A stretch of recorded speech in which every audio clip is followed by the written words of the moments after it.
In the summer of 2021, Una and I went to New York City for the first live organized NES Tetris tournament in the United States since the start of the pandemic. For many players, this was the first time they'd ever gotten to play for a live audience. So what happened and who won? Well, let's rewind to the beginning. Una and I are heading to Brooklyn for the Tetris New York Meetup. This is the first Tetris meetup that we've gone to in more than a year and a half. The last one we went to in person was the Classic Tetris World Championships 2019. At that point, my channel had just 4 videos on it, and now it has over 50. It feels like an eternity in Tetris years. So it'll be really cool to meet everybody. It'll be the first time meeting so many people. Really looking forward to it.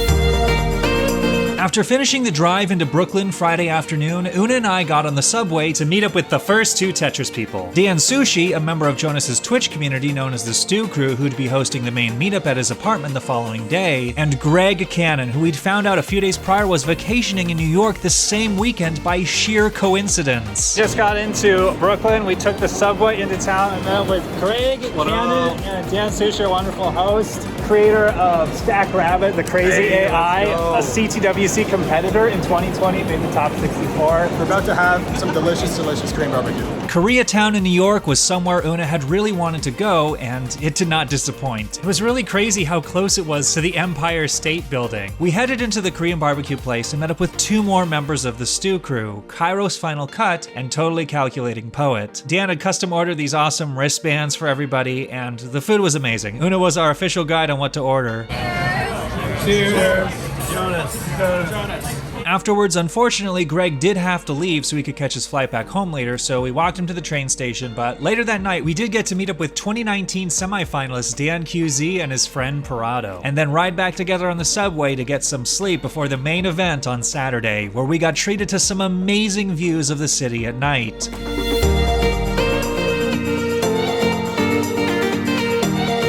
Looking back on this footage, I remember feeling really grateful, as after over a year of lockdowns and quarantines, we were finally getting to travel and meet new people. And it had been the first day in a long time that felt like the world was almost normal again. So day 2, we're gonna meet so many more people. We're headed over to the park right now, and then afterwards we're gonna go out for lunch. Una and I walked through the park, which was gorgeous, until we got to the meetup spot. Just made it to the boathouse where we're meeting up with everybody. The first person to arrive was Super Shocky, aka Justin. It's his first Tetris meetup. Hello. It's Super Shocky. Super Shocky. Super Shocky. Best donkey. The best donkey. Oh, donkey. Okay. After getting familiar with each other's faces and names, since Shocky and Donkey hadn't publicly shown their faces before, we headed over to eat lunch, where more people continued to pour in. Hey! 10 out of 10. I hope you're okay with being on camera. You are? Okay, yeah. You're in the vlog now. Welcome. Shocky showed off his phone Tetris skills while we ate, and then we rode the subway over to Dan's apartment where the main meetup was happening, where he showed us his special dual-compatible CRT. This has a button that switches between NTSC and PAL. It has the 2 modes. So this is the one I recommended that Jonas get because it can do both. We all wrote our names on name tags, and then it was time for Tetris of all types. Dan QZ played on a tiny arcade cabinet, Eric brought out his full-on cabinet controller to play Tetris the Grandmaster, which sounded like it could make for some great ASMR. Dang, I rotated early. Then Eric switched to playing on the keyboard, where he was even faster, conquering stages such as the crazy invisible end credits roll. So is that one of the modes that you just completely beat?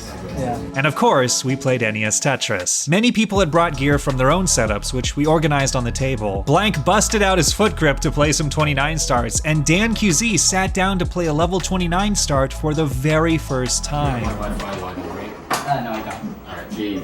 I don't have a game key, so I never actually got... This is my first time ever just starting from 29 and playing a bunch. Then Eric blew us all away with his incredible level 29 play. With him being one of the fastest tappers in the world, I was amazed at how his fingers barely seemed to move. It is pretty surreal to see this in real life, I gotta admit. It's worth mentioning that this was back at the very dawn of rolling being a widely known playstyle, and it was still pretty insane to watch anyone surviving on 29 at all. I tried to do a demonstration of how rolling worked, but I didn't have the proper technique down and unfortunately couldn't really show it in action. As the afternoon progressed, more and more people arrived. Hey, what's going on? Hey! My name is Morgan, NYC Region. Yeah, nice to meet you, Morgan. Hey, what's up? Oh, Voice chat. Well, somebody needs to buzz him in. Yeah, I never got my food. Hey! Heyo! I'm Dan. Brian. Nice to meet you. We're Jets. Yo, you're Jets. Nice to meet you, Jets. It's so cool. Yo! Dan Sushi then worked on setting up a live stream so that other members of the community could watch in on the fun. Welcome everybody to the New York City Tetris Meetup, hosted by the wonderful Dan Sushi here. Gotta take clips for the vlog, the actual angle or on stream. Opox provided the initial entertainment of the day for the stream by trying to get the first max zone of the event on a tiny 5-inch black and white CRT, which ended up being quite the struggle. On his first good run, he was well beyond max out pace before a few misdrops did him in. On his next good run, he had another crucial misdrop, but almost managed to save it. Gotta burn down center. Oh, Opox can open it up. Needs a long bar. There it is. Tetris. Unfortunately, the board didn't work out for the final Tetrises. Oh, almost 900 on the nose. Then Opox would have his best pace yet, 850,000 on level 24. He played it safe, burning his way through some undesirable boards until he was just 2 Tetrises away, and Dan Sushi accidentally moved right in front of the screen as he was adjusting the air conditioning.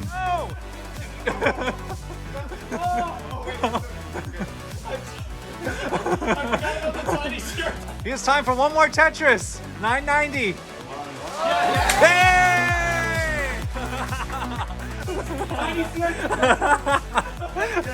Shortly afterwards, we took a midday pizza break and Opox gave his professional review of New York style pizza. The pepperoni tasted very good. Although it was a little long, I eventually found a way to eat it like efficiently. So I'd give it like a 9.5 out of 10. And then the sausage pizza, same thing, 9.5 out of 10. Same problems, but you know, it's still good pizza. Wait, you're complaining about the pizza that it's long. Well, it's too long to physically like hold up. You have to like cut it in half or something. The New York City folding technique, you gotta do it when you're in New York City. Wait, so Mike, what is this eating pizza backwards thing going on here? So if you think about it, the pizza's made like all like as like a cookie almost, and you're supposed to eat the cookie from the outside in. So I'm just eating from the outside in as intended. It does not work. Bruh. I mean, once you go back, you can never go back. Like what? No. What, Dan, what is this? Meanwhile, I'm just over here eating pizza the traditional way.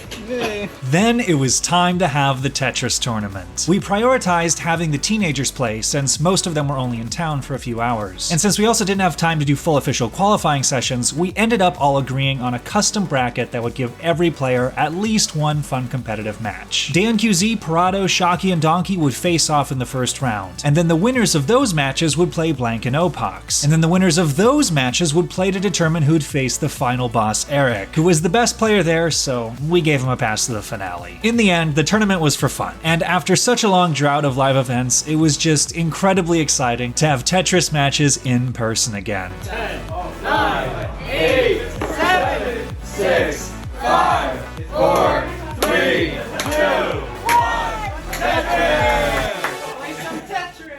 One of the first matches, Shocky vs. Donkey, was played over on the side on Eric's Twitch page, and this matchup was incredibly interesting as Shocky was a max-out player, but he had always played on an emulator, and this was his first day ever on an original console. And Donkey was making his competitive debut with a personal best in the 300,000s, and might have had the best performance of the day relative to his skill level, scoring over 300,000 in both of his first 2 games to take it to a decider in the best of 3 set, making the matchup legitimately competitive. Despite having to adjust to the new controls on the fly though, Shocky pulled it together and outsurvived Donkey in the final 2 games to advance. In the living room matchup that was broadcast on my Twitch page, Dan QZ was playing in front of the camera while Parado was playing off camera on Dan Sushi's CRT in the bookshelf. On paper, Dan QZ was the stronger player, but he had barely played competitively since his 2019 4th place finish and actually hadn't hyper-tapped in a long time either due to hand fatigue. Parado, meanwhile, was climbing the ranks with a PB in the 700,000s. Game 1, Dan QZ topped out with only 123,000 points, and Parado only needed a Tetris to win.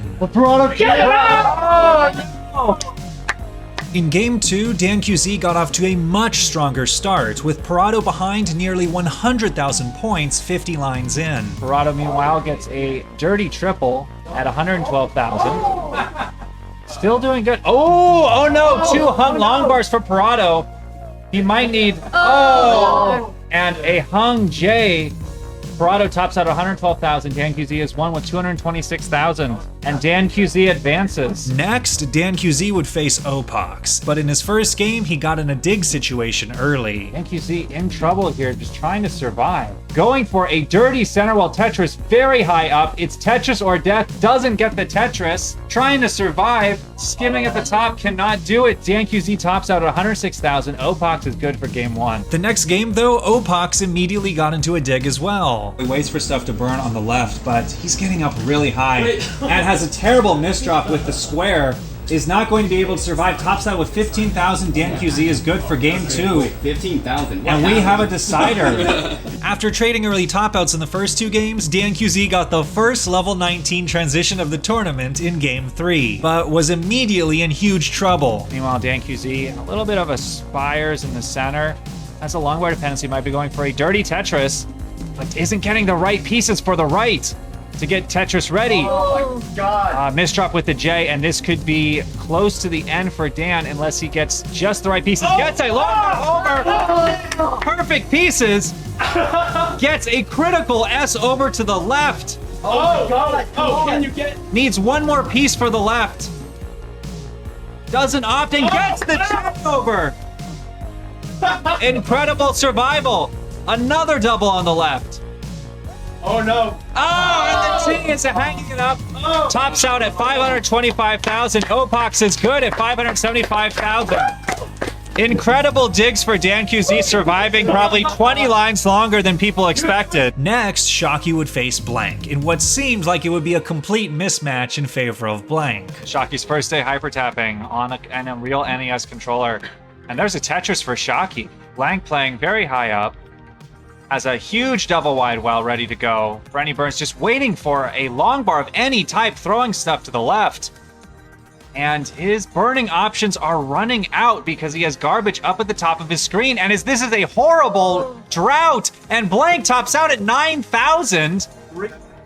We gotta go to the replay to see how long that drought was. And Shocky is good. Checking the replay, it was a 43-piece drought that wasn't even over when Blank topped out. In game 2, Blank got into early trouble again. Oh, and a bit of a misdrop. Ooh, 2 misdrops in a row. It's gonna be really tough for Blank, and I think that was another misdrop with the Z piece. Now he's gonna have to dig way up high. Oh no, and then the T on the left is really gonna be trouble. And Blank tops out at 108,000. Shocky is going to the finals! Incredibly, Shocky would make it to the final round before Eric, where the match format was expanded to best of 5. He continued to fight admirably, clawing his way past the transition. Oh, hangs a long bar on the left. That's probably gonna do it unless he can get perfect pieces to burn down here. Trying to do everything he can to survive. And misses the long bar skim. And Shocky's gonna top out at 406,000. Opox is good at 597,000. Now is Opox gonna mullen this? Nope. Shocky's doing everything he can to survive. It's keeping it stable. It's not super deadly yet. Gets a critical longbar over to the left. 2 ill-timed squares.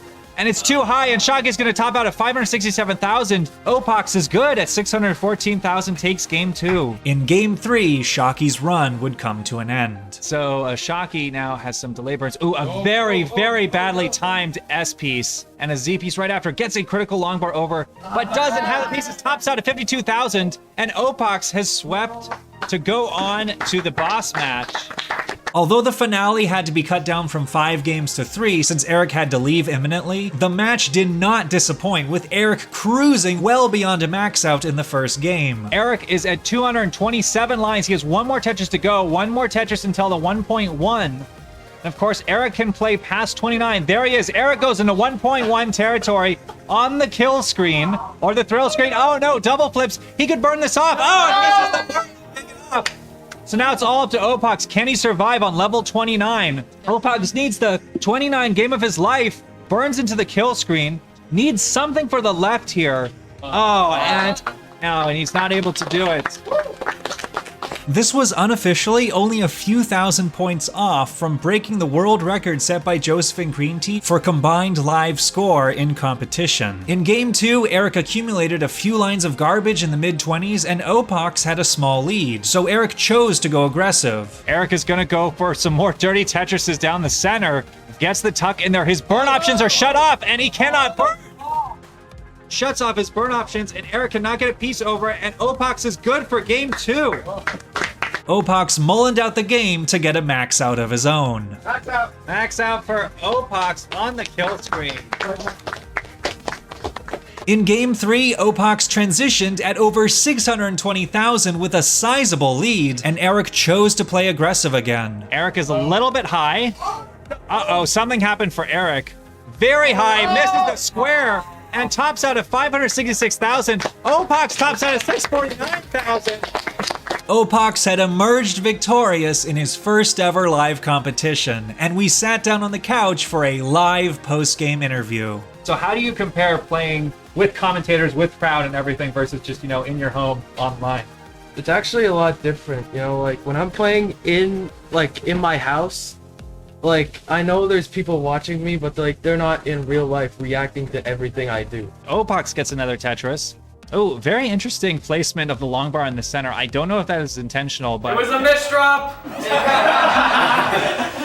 Thank you for everything here. It was fun meeting up with everyone, and I'm looking forward to doing this again maybe sometime in the future. Absolutely. After the teenagers had to go home, Una and I stayed behind with the adults where we played some more casual matches off stream, did another toast to Jonas, and finished off the night watching the Classic Tetris All-Stars Veteran Spotlight hosted by Sharky. The next morning, we traveled home with many great memories of the weekend. Una and I actually traveled back to New York 2 months later for another Tetris meetup that featured a very special guest. Heather, whose husband had been Jonas Neubauer, had flown out all the way from Hawaii to meet many longtime members of the Nubbins Goody Twitch community for the first time. The tone of this meetup was very different. There wasn't any Tetris, with the focus instead being on community games that were popular on the Nubbins streams. And aside from this one clip I briefly filmed while Una was playing Rock Band, I didn't take any other videos for the rest of the trip and just enjoyed the weekend while it lasted. Back in 2019, after all, I had no way of knowing it would be the last time I'd attend a Tetris World Championships in person for years. And the New York meetups reminded me of just how much the in-person events were missed and needed again, as one of the biggest strengths of the Tetris community has been the meaningful and lasting connections between people who otherwise never would have met. And if you're in the New York area or able to travel there and you're thinking, man, I missed out, well, I have good news. There's going to be a third New York Tetris meetup in just a few weeks. I'll leave a link in the description to the Discord server that Dan Sushi made for members of Jonas's community in New York to stay in touch and organize future meetups. And fortunately, New York wasn't the only place I visited over the summer.